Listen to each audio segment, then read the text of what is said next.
తాను కాదన్న తన భార్యకు పనిలో చేదోడుగా వాదోడుగా ఉద్యానవనం నిర్మాణంలో సహకరించాడన్న కోపంతో అనంతల్వారు ఆ బాలునిపై తన చేతిలో ఉన్న గుణపాన్ని విసురుతాడు. అది వెళ్ళి బాలుని గెడ్డానికి తగులుతుంది.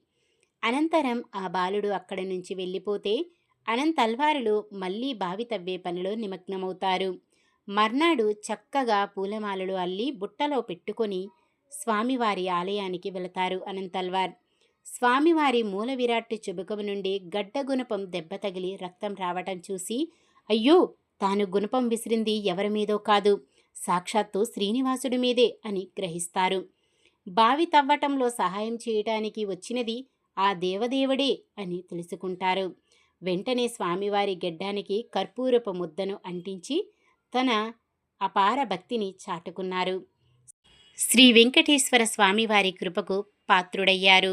అప్పటి నుంచి స్వామివారి గెడ్డంపై ప్రతిరోజు పచ్చకర్పూరం అద్దుతారు. అదేవిధంగా నేటికి మహాద్వారం చెంత అనంతల్వారు స్వామివారిపై విసిరిన గుణపం కూడా భక్తులకు దర్శనమిస్తుంది. శ్రీ అనంతల్వార్ బృందావనం శ్రీవారి ఆలయం వెనుక వైపు ఉంటుంది. మనం ఆ బృందావనం దర్శించవచ్చు. శ్రీవారి ఉత్సవమూర్తి అయిన మలయప్ప స్వామి సంవత్సరానికి ఒకసారి శ్రీ అనంతల్వార్ బృందావనంకి వెళతారు. నేటికి స్వామివారి చుబుకానికి కర్పూరాన్ని అంటించడం అనంతల్వారు దివ్యగాథను స్ఫూర్తింపజేస్తుంది. ఓం నమో శ్రీ వెంకటేశ్వరాయ నమః. లోకా సమస్త సుఖినో భవంతు. నమస్కారం.